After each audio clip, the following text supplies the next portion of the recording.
It's the final day in the month of August. Good morning. Welcome to Business Morning on this business day. It's time for 55 minutes of current and relevant business conversations, and you only get it here on Business Morning on Channels Television. I'm Ini Jodmekwa.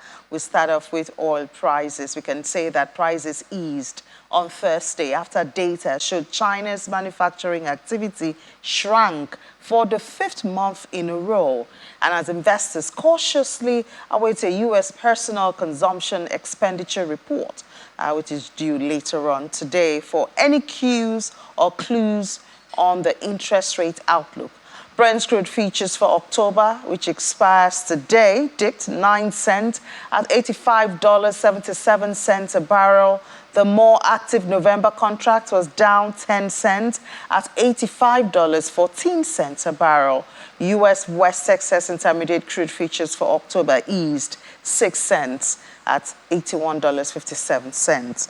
China's manufacturing activity again in August dipped, an official factory survey showed, fueling concerns around weakness in the world's second biggest economy. The official Purchasing Managers Index, that's the PMI, rose to 49.7 from 49.3 in July, according to the National Bureau of Statistics, but remained below the 50-point level, demarcating contraction from expansion. A tighter U.S. oil supply outlook supported prices in a previous session, but this was pitted against worries about demand, according to market analysts.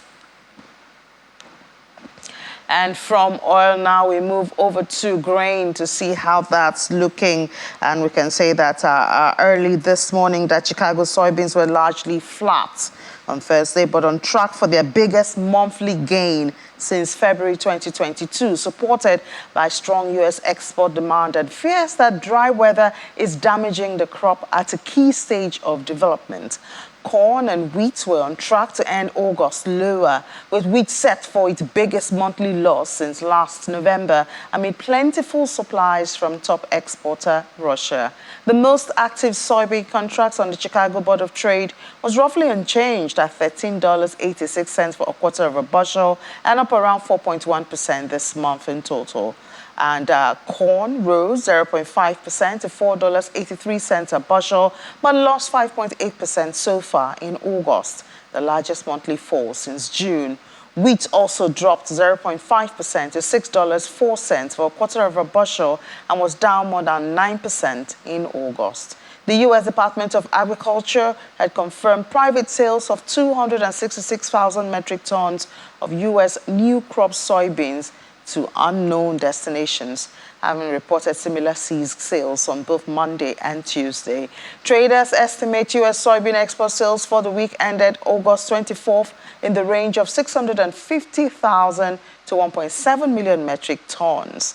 Now, export activity and hot, dry weather in the United States pushed soybean futures to a one-month high of $14.10. That was on Monday, and more dry weather is expected. But U.S. government data shows that soybeans have suffered less damage than feared. U.S. stockpiles have tightened, and traders say low water levels on the Mississippi River could slow movement of crops to export terminals. But global soybean supplies remain ample. Deliveries against seaboard September soy futures should be light today and the first notice day, according to traders' observation. Of course, we also have that cheap Russian wheat, which is pushing price one way or the other. In Nigeria now, we can say that the National Pension Commission has set 31st December 2023 as deadline for action against remittance of employees' pension contributions with incomplete documentation. The decision by PENCOM, which was contained in the statement, comes as retirement savings accounts of 41,628 employees in the country are reported to yet be credited. Meanwhile, PENCOM has reassured RSA holders of its commitment to effectively regulate and supervise the pension industry to ensure that retirement benefits are paid as and when due. It adds that all employers and employees on its list are required to provide the PFAS with the requisite information to facilitate the crediting of pension contributions into employees' accounts. And staying in Nigeria, latest report from Manufacturers Association of Nigeria shows that the aggregate manufacturer CEO's confidence index, that's the MCCI, fell to nearly two-year low in the second quarter of this year. The data obtained from MAN indicates that the MCCI index dropped for the third straight quarter to 52.7 points in the second quarter from 54.1 points in the first quarter. The report also mentions that major performance indicators of the manufacturing sector all recorded unfavorable changes of the standard diffusion factors, current business condition and business condition for the next 3 months stood at 48.9 and 58 points, respectively. The ministers are still settling into work. We'll turn our attention now to the solid mineral sector in the country, where the minister, Mr. Dele Alake, has said that the country has no business being broke, looking at the large deposits of resources which the country has. Of course, exploring it and making it into revenue is what we look up to the minister for. In the Nigeria Mining Growth Roadmap, there are at least 44 identified solid minerals across the country, highlighting the role of Nigeria's extractive sector in the economic diversification of the country. However, there are challenges. In the 2023 first quarter report of the Nigeria Extractive Industry Transparency Initiative, the solid mineral sector contributed about 1.8% to Nigeria's revenue in the past 13 years, which is about 643 billion naira. Mining is the exclusive of the federal government. So, Section 44 of our Constitution and Section 1 of the Nigerian Minerals Act state clearly that minerals, they are in the purview of the federal government. But we see some states now coming out with a lot of regulations, a lot of task forces to attack both legal and illegal miners. I think they should leverage on existing policies. There are a lot of policies on ground that this state government can leverage on to partake in the activities, mine activities going on within the environment. Because if we shall allow this to fester, it's going to become a behemoth that will be very difficult even for the national government to be able to control. Mining firms are grappling with challenges, and there are lots of complaints about taxation from the federal government, just like we know that regulation of and control of minerals lies with the federal government. But we have so many agencies of the state, of the local government, most times coming with the demands of taxation, which, give pressure and challenges to the operators. Without question, Nigeria's mining sector has a lot to contribute to the nation's growth. However, there are a range of important challenges. Experts believe the ministers have their task cut out for them. We are advising government that government should focus the leaseholders, the small-scale mining leaseholders, the quarry leaseholders, the mining leaseholders themselves. Let government focus them and pay more attention to development of to empower these leaseholders so that they can absorb most of these people that are called legal miners into our workforce. Do what I call the aggressive mineral research development. Aggressive mineral research development. Like I said, there are still abundant minerals that have not been developed. We have well above 44 minerals in the country. So, and in doing this aggressive mineral research development, he can create an interface between the academia and the industry and also the research institute. These three dimension is very, very key.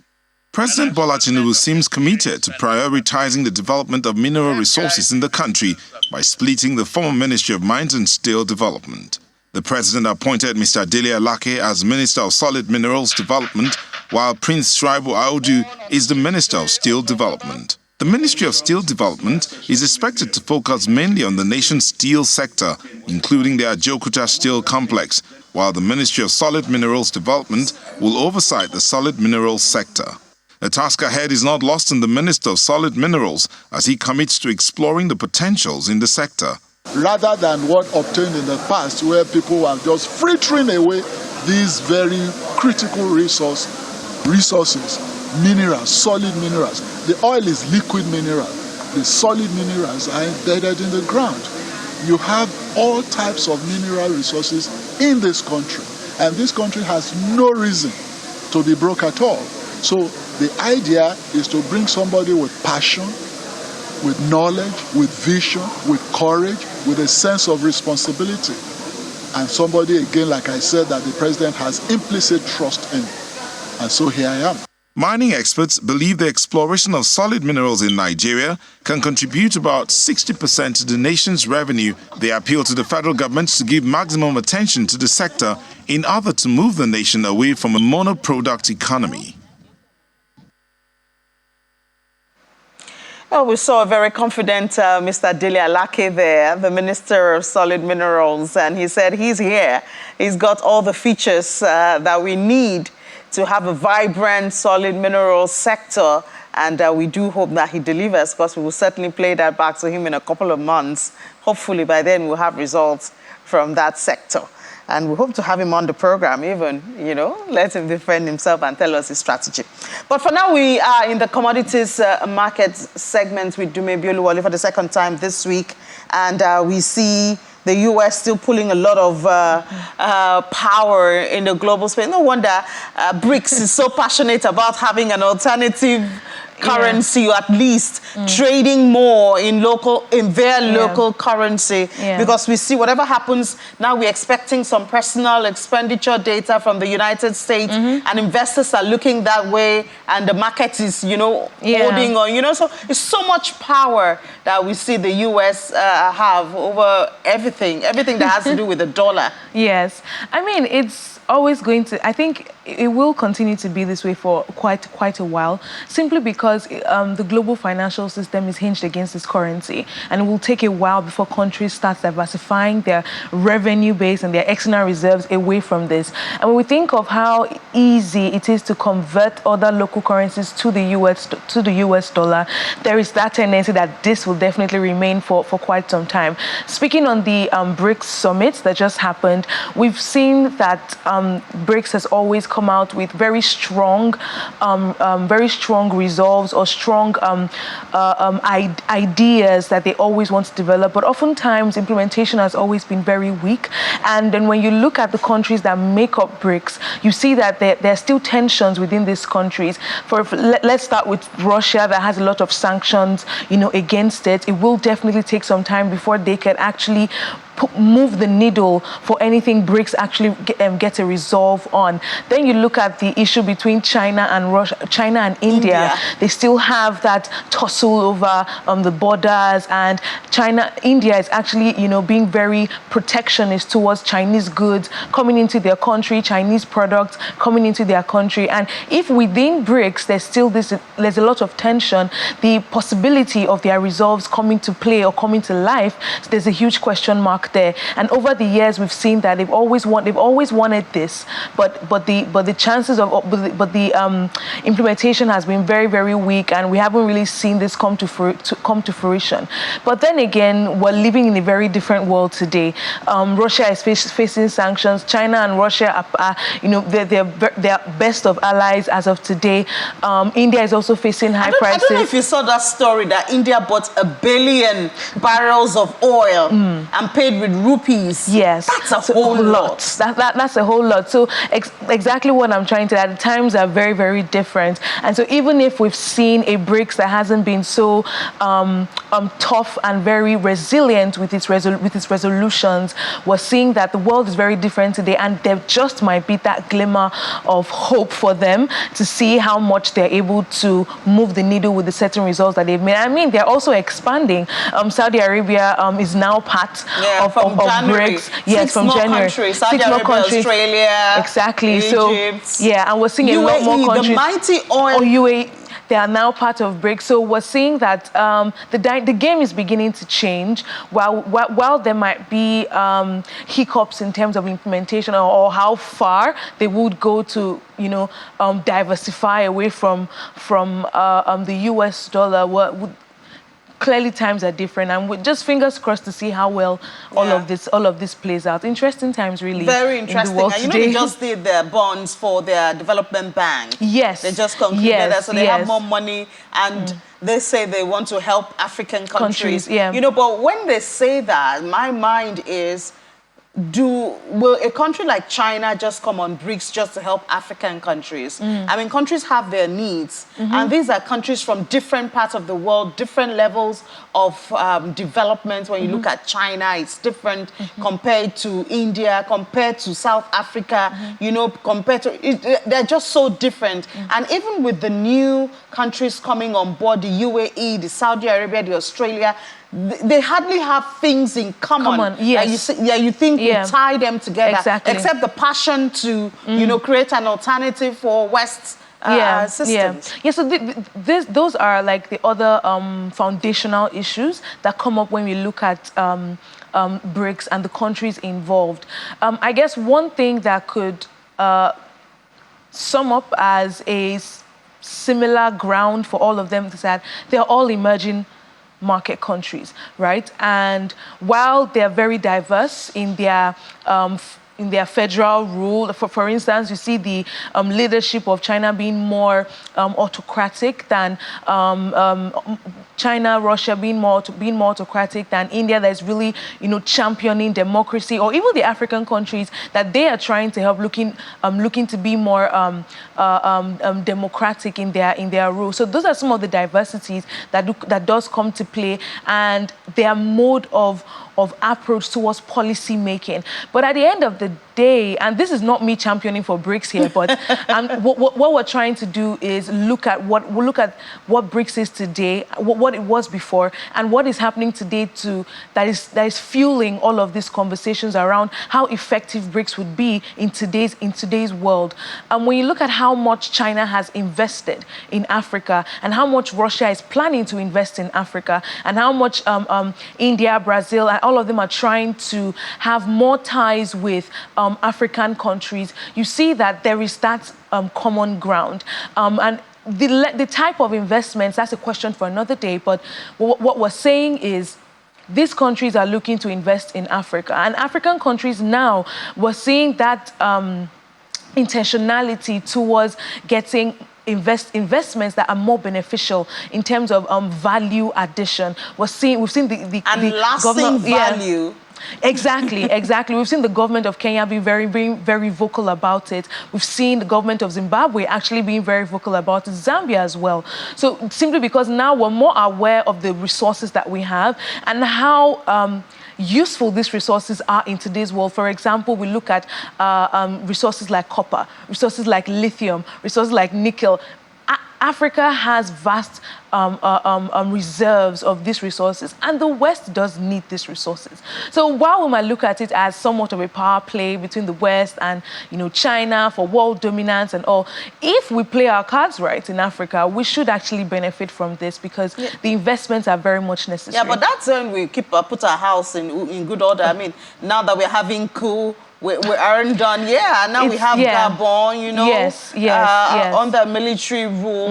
And I mean, I saw videos. I mean, if you watch a lot of videos, you see that the people are actually happy about it. I mean, while coup is illegal, but it seems the people are saying something there that we need a change, a kind of family rule or an individual rule. Is it really democratic? And remember, Gabon is on OPEC, is a member of OPEC. Yes, I was just going to add that. So it's one of the issues actually fueling fuel prices today, because there are concerns that this coup could mean a disruption to oil supply from Gabon, and that is definitely fueling market sentiment. So alongside the US crude inventories, we also saw that coup in Gabon have an impact on oil prices, as well as Saudi Arabia coming out to say that they might increase their October prices. Yeah, October. Yes, increase their cost up until October, and then we'll see all prices from their side decline, and then prices also increase. But moving out from the oil market dynamics, exactly what you've said about sentiments looking more positive from the people of Gabon towards the coup, and that just brings to mind how democracy seems to be failing in terms of how far it has gone in African countries to actually bring forth the gains that people hoped it will get. Now, this is not me, again, advocating for the military regime, but when you see that people are happy about certain things that they should be unhappy about, that just goes to tell you how much the system has failed them. And that distrust in system comes out to play when you see things like this happen. So how far this would go to affect African countries negatively, there's still a huge question mark there, because we don't know how much it would actually either help African countries or deter them, because in the past we've seen that military coups like this wasn't so beneficial. Exactly. It always became a very toxic environment for the people, and even in terms of policy making and development as well. But at the same time, we've embraced democracy. This country have embraced democracy, and the long-lasting gerontocracy that has actually pervaded these countries have actually not given them any much benefit as well. So they seem to say, okay, should we? Yeah. So while there's a lot of question mark and heat around it, we don't know. There's still in terms of economic policies, development, growth, there's still a huge question mark there if we use history to judge what could happen, what could be. But at the same time, like we said, it's very interesting times in the world today. Yeah. Well, just before we let you go, what's happening to domestic commodities? Yeah, we're seeing a mixed movement in prices. We've seen the price of yam, looking more like it's going to ease, simply because new yams are out now. And when that typically happens, we see the price of yams ease out. We're seeing that other commodities like rice, the price of rice is looking to be more expensive, and this is also like a filtering effect from India's protectionist approach to its supply of rice. But at the same time, we're seeing that local rice is still very much in the market, even though demand for it is simply looking quite low. But at this time, we're seeing a lot of income and substitution effect come into play with the demand for rice. So people are going for cheaper substitutes right now. So we might see an increase in demand for local rice going forward. Tomatoes as well, tomatoes, peppers, and onions, those commodities, seasonality is also still taking an effect there. But the expectation is that, coming out from the harvest season now, so we could see an increase in supply from those commodities, and it's a minimal decline in their prices. Yeah, thank you. But that India situation is a problem. They're being too protectionist at this time. Yeah, but you can't really blame them. Indonesia did this earlier in 2022. Yeah, they're just trying to protect their domestic citizens at this point. Yeah, I hope Nigeria can do that too. All right, thank you so much, Dumilulu Wale, Senior Analyst with Financial Derivatives Company. Thank you for your time. Thank you so much. Yeah. All right, now let's take a break. When we come back, we'll still talk about commodities from a different perspective.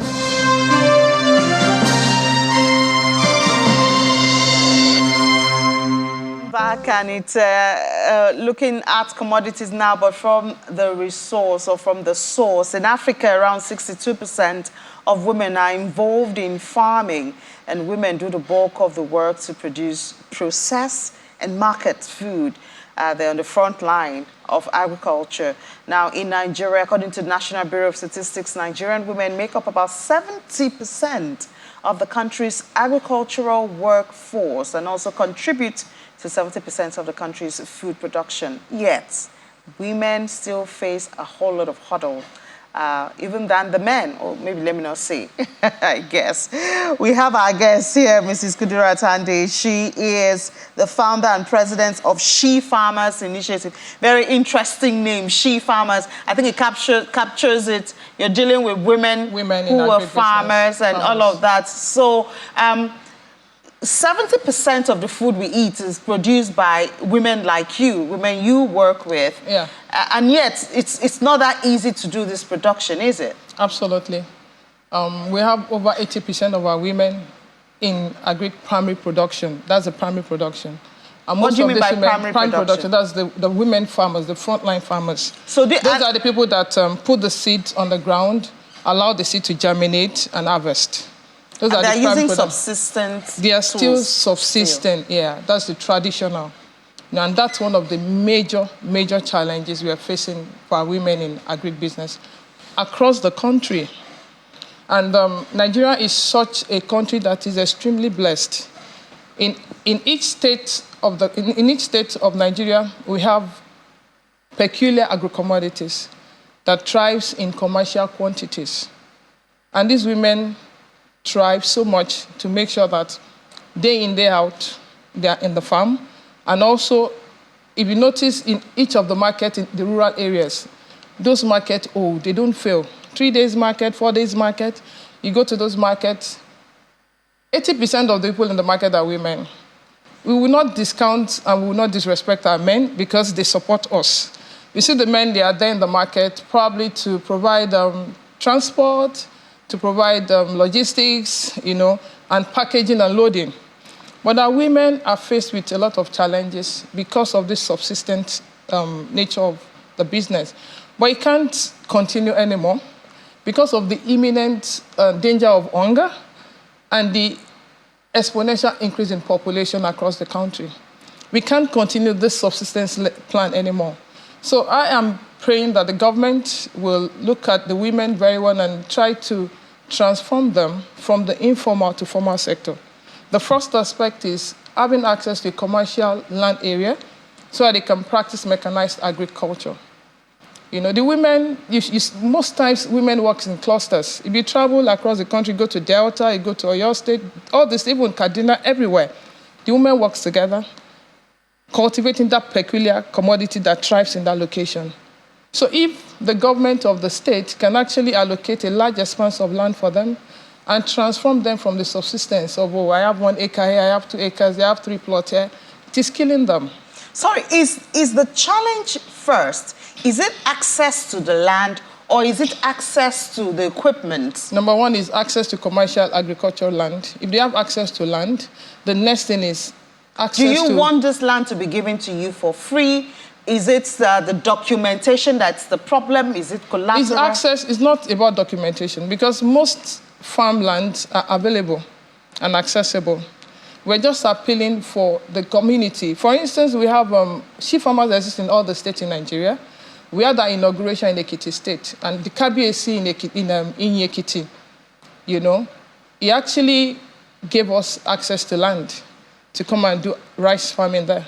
I mean, so that the community can take ownership. The women in the community can take ownership of the farmland. So it's not a problem of the land. It's requesting for it. It's being strategic about it. So have you requested and denied? Well, we are in that phase now to transform. You haven't requested, so you can't really say we are actually talking to government. We are talking to community. We are talking to government agencies. As a matter of fact, Oyo State government has a very strategic plan. They're going back to maybe the old Western region plan, where Oyo State has some strategic agric ops in the state. We've approached them, and we're actually at the stage of we are communicating with them to access a large expanse of land in their Erua scheme. They have a very strategic and very potential agric growth plan for the state. So we're actually working with them. So it sounds like you're getting access, you're getting what you need when it comes to land. So that shouldn't be a challenge. Yeah, well, that's one thing. Having access to land is one. The second critical thing is access to machines to clear the land. Because in the cost of land preparation, if we have like 50 acres of land, the cost of land preparation is over 60% of clearing. If you have 50 acres, the cost of clearing is more than 60% in the entire cost of cultivation. So even in having access to those lands, we also need access to machineries. We need access to inputs, farming input that will make the clearing and the plowing and the cultivation easy for our women. And then we also need support in the area of access to input like fertilizer and seedlings. Those are very, very important. Yeah, but you do have State Ministry of Agriculture. A lot of them, if you go to their compounds, you see tractors, and I thought those were supposed to be hired out, to people like you. I think what I want to say right now is that with this hope renewed of President Asiwaju Bola Ahmed Tinubu and the 5 billion naira state intervention, coupled with the new Minister of Agriculture, both the Federal Minister and the state, I think we should be able to look at implementing this sum to enable these women transform from rural to commercial agriculture. And I just want to appeal, I want to use this opportunity to appeal to the state government. Like you said, we've approached the state government. Oyo state government, we are working with them in this regard. We're also talking to some state government, including Delta State, so that our women can have access to a large expanse of land, so they can actually sit back and see machines work for them. Women are going through a lot of stress. If you go to where the women are processing gari, you will like, what's this stress? Our women over the years spent their active life, trying to provide food for the nation. And when it comes to them to enjoy life at retirement, they fall sick because of the challenges, the health challenges inherent in their business when they're growing up. You can imagine a woman frying gari and inhaling smoke and it burning her body, It's not easy. And our women are resilient. They don't give up. They just want to make sure that the children are fed, the family is okay, and there's gari in the market. There's palm oil in the market. So I want to appeal that this intervention of the president will go a long way to create a sustainable food security and measurable. So I appeal to our governors to look inward and they should take ownership of the opportunity in the state. Every state in Nigeria is endowed. If you go to Kaduna, I've been to Kaduna South, we have a lot of ginger, turmeric, and these commodities are well sought after. Nigeria has highest quality of agro-commodities. Have we overcome the challenge of insecurity? Well, the insecurity is something that we have to continue to work on. Do you understand? If we take ownership of our community, I don't think insecurity will be a challenge. Because for me, if you have an expanse of land abandoned, people will hide in it. But if you have a land cleared and occupied and agribusiness is thriving in it, I don't think we'll have more of the insecurity will be curtailed to a certain extent. Because I remembered I worked in Bosins after I left NYSC in 2001. And I spoke with one of the chief engineer. He called me some months after and said, that in the 70s, it was in Nigeria, in Maiduguri precisely, that they had over 3 helicopters hovering over Maiduguri, their cotton plantation. So why won't you go back to that period when all our lands are engaged in agro-commodities? And then we have factories working in Kaduna, we have different mills, producing cotton, into adding value to those commodities. So I think if our governors look inward, work with commodities bodies, we have a lot of other advocacy groups for women in agribusiness in Nigeria. If they can identify them in their state, look at organized private sectors, put them in a team so that they can create a sustainable agri-intervention with the Asiwaju Ahmed Bola Tinubu's 5 billion. It's a lot, it's a seed. It should be a multiplier fund. For each state at this point in time in our country, then with the rollout from the Minister of Agriculture, they are ready to hit the ground running. So I think with that intervention and money coming in, I think we should have progressive and sustainable improvement in our food security. All right, thank you so much. An interesting perspective there that if the lands are busy, then then the criminals will not be able to occupy. Where will they hide? Very interesting. Thank you so much, founder of She Farmer, Mrs. Temitope Ande. Thank you for your perspective and we really wish you the best and we appreciate your passion. Thank you very much. Food supply, It's very important because Nigeria, the population is increasing and our lands are arable. You drop anything on the ground, it comes up. I've been to other African countries, Nigeria stand out. We have shea butter. We have everything we need We here. are blessed. We are blessed, yes. Let's just use it. Thank you so much for coming on the show. Thank you. Thank you very much. All right, so now let's head to the markets, not the food market now, the money market. And Will Ibong will come in just a couple of seconds.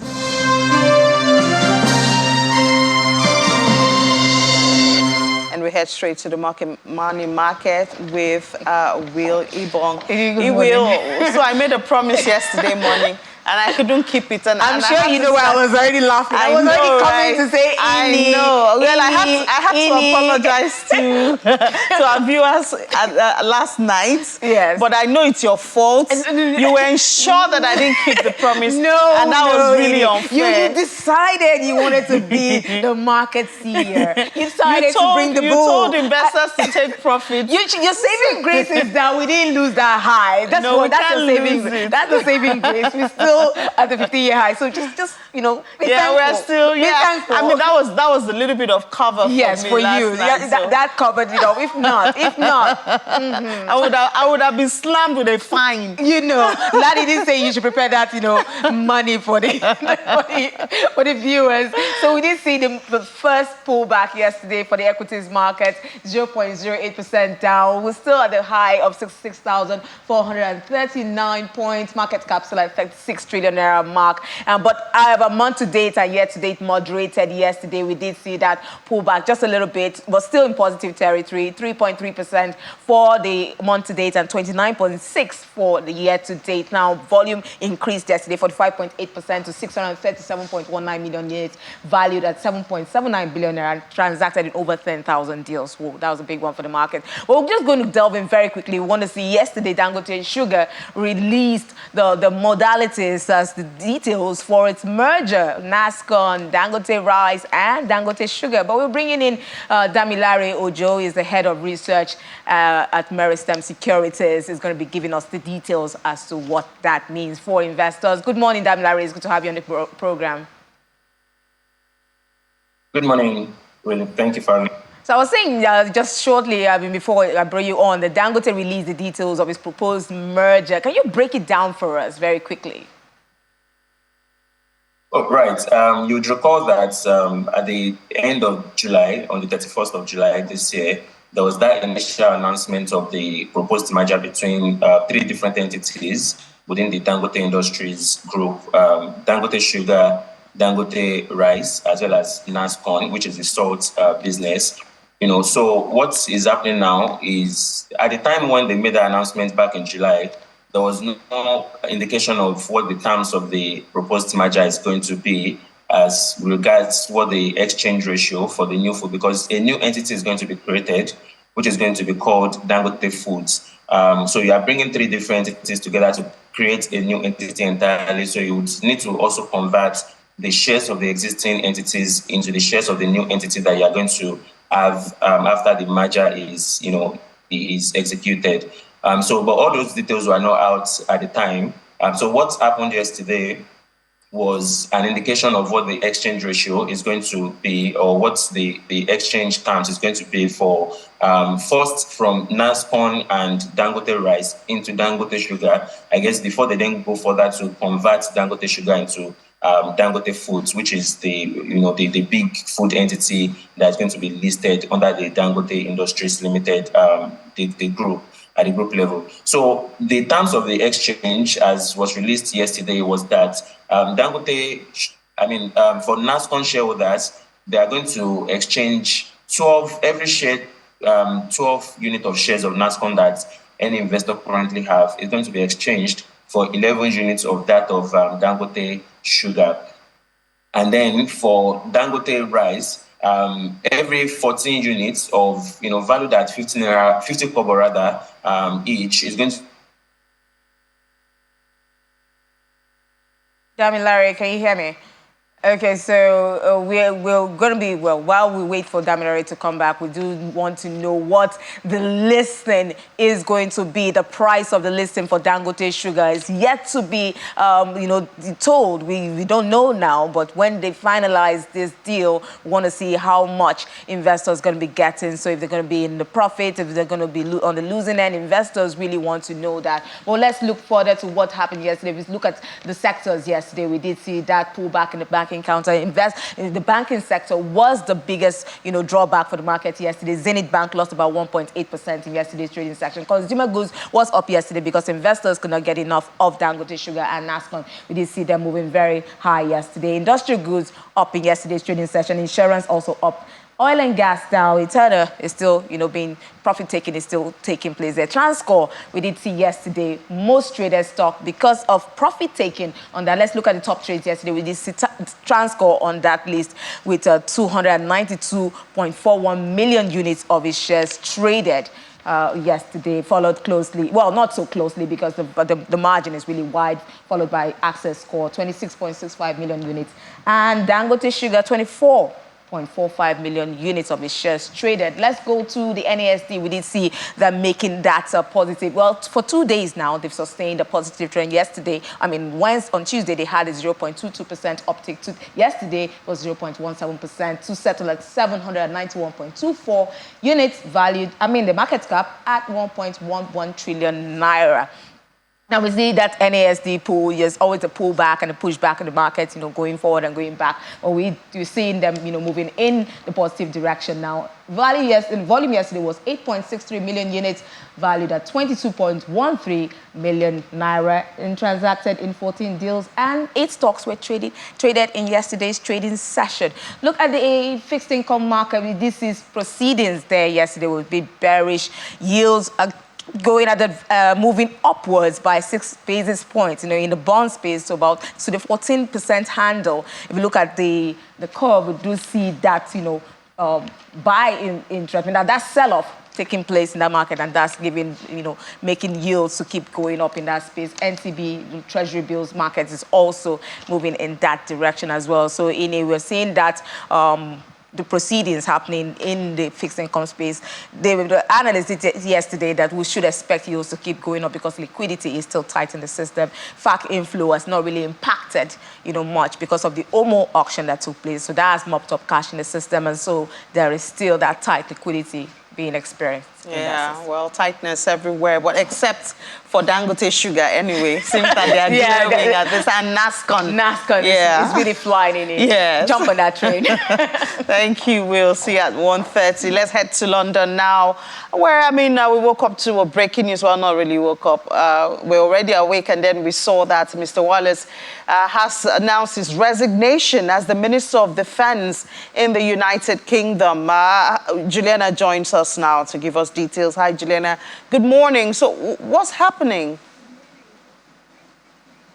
Good morning, Innie. You're absolutely right. Quite an exciting morning in London for political hacks like us in Westminster, following this developing story about Ben Wallace, the Defence Secretary, who has this morning resigned with immediate effect from Prime Minister Rishi Sunak's cabinet. He has been replaced by a pretty popular name, especially for those who watch any political news in the UK. He's been replaced by Grant Shapps. He was the former energy minister. In fact, he's had several high-profile cabinet jobs in the past year.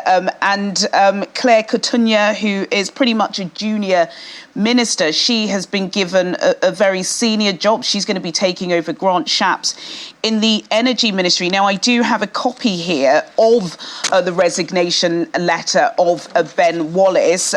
He's basically thanking Prime Minister Rishi Sunak and the Conservatives for the past 4 years. He was the longest-serving defence minister for a Conservative government. And he goes on to say that he hopes that the United Kingdom, as a respected nation, will start to put the money into defence, which it so desperately needs. And now it comes to the big question of what happens next, because we know there are significant defence security events taking place across the world, not just what's happening in Ukraine. But of course, there are significant issues taking place on the continent of Africa. We know that some senior members of Ben Wallace's team were in Nigeria last week meeting with the Honourable Minister of Defence there. And I think there are some alarm bells coming out of Westminster this morning as to why Prime Minister Rishi Sunak chose Grant Shapps, because he has zero defence history. I think Ben Wallace pretty much was a very, very popular defence minister. There were suggestions that perhaps he would be taking over Prime Minister Boris Johnson before Rishi Sunak and Liz Truss got in the hat. He regularly became the most popular Conservative minister when it came to polls. And I think there is no doubt about it that between himself and Rishi Sunak, there was no love loss. He was pretty vocal about the fact that the British Army were battling with, some tanks that were decades old. He was trying to get the defence spend up. And now Rishi Sunak has chosen a loyalist as somebody with no defence history, but somebody that certainly will be doing the media rounds over the next few months as we go into a general election. So as I say, pretty big, exciting news in the UK. There was always going to be a cabinet reshuffle. We always knew that Ben Wallace was going to step down. He did announce about 4 weeks ago in the Sunday Times that he was getting really tired, that he had 3 phones constantly on alert. It was a 24/7 job and he wanted to step down. But I think there are some surprises that at a really pivotal moment in geopolitics, Rishi Sunak, the Prime Minister, has decided to go for a gentleman with no defence history, but certainly somebody that will be spinning the narrative ahead of a general election. Yeah, Juliana, it's good you highlighted that, because back here in Nigeria, we just had our ministers, and the question of putting the round peg in a square hole, that's obviously what the Prime Minister has done here. But we'll hear more about this. I'm so sure we'll get updates from this subsequently. Thank you so much. We'll talk to you at 1:30. Talk to you then. Thank you, Annie. All right, let's move over to the crypto space now and see a man who calls himself a market mover. If he's able to do the miracle for 3 days running, right. Laddie, we need to see that color. Yeah, so basically, month of August winding down now, so it's time to take stock of what's happened, in the month of August. So you're not a market mover after all. Yeah, maybe at the tail end of the month, managed to move. You lose your hold on the market. Yeah, but the middle was quite dramatic. Yeah, it was quite dramatic. Look at the price action for August there, right behind me. We see Ethereum there. Started the month, $1,848. Then fast forward today, $1,704. So if you invested at the beginning of August, you're down about 7%. That's for Ethereum. Then Bitcoin there, $29,261. That's what it started the month of August. $27,205 today. Did get up to 28,000 on that news about Grayscale winning the case, getting that appeal against the SEC. Was down 7% at this point. But in between all of this, Bitcoin was trading about 25,000 in the middle of August there. So there was fear right there in the market. But dramatic, end to the month at this point. Who knows what's going to happen today? Neutral, that's the sentiment in the market, fear greed index 52 points. That's what we're seeing. So let's talk to Olumide Additional now, financial market analyst. Hello, Olumide. Great to have you. Yeah, great to have you, Laddie. Good morning. Fantastic. So I'd say August wasn't so good, for Bitcoin and Ethereum price action, and most of the, major altcoins. It was trading about 25,000. That's for Bitcoin. Well, we did manage to get up to 28,000, but now settling at 27,000. How do you see the month of August? Yeah, just like you rightly analyzed, definitely the month of August will send shockwaves in the crypto market, and pretty much we at some point thought that Bitcoin was going to break the 25,000 support level. But having said that, you also need to look at it from a position trader's perspective. Bitcoin is up 65% this year, and the upside seems to be growing. If you look at the past couple of weeks, just like you rightly postulated that Bitcoin gained 7% some days ago. That was the fact that the US court cleared the way for most likely Bitcoin spot ETF. And Bloomberg experts also analyzed that the likelihood for Bitcoin spot ETF approval is not at 5%.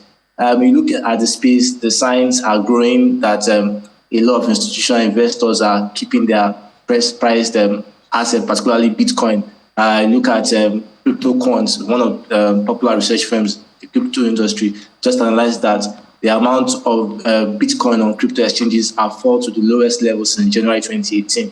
Also, interesting sign shows that despite the uptick in the dollar on interest rate hike, Bitcoin has pretty much been able to stay immune, breaking below that 25,000. So while we could complain that, yes, August was quite shaky for crypto investors, on 2023, I think it's one of the best performing assets across many spectrums.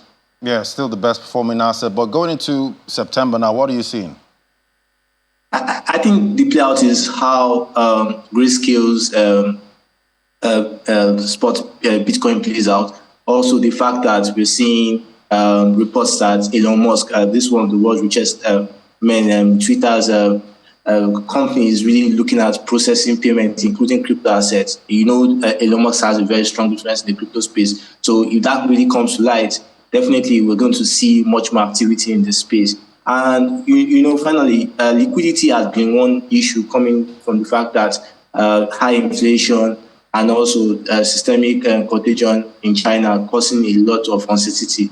But we've not seen that really hitting major crypto assets. And that's pretty much because we're seeing new openings. Binance launched in Japan, seeing the fact that Binance is also expanding despite the withdrawal of MasterCard and Visa in the crypto space. So definitely we're going to look at September as a point of caution. But I think the bulls might have the final hand with Robinhood also integrating Bitcoin and Dogecoin into their wallet. So I think it's really for the bulls to play for.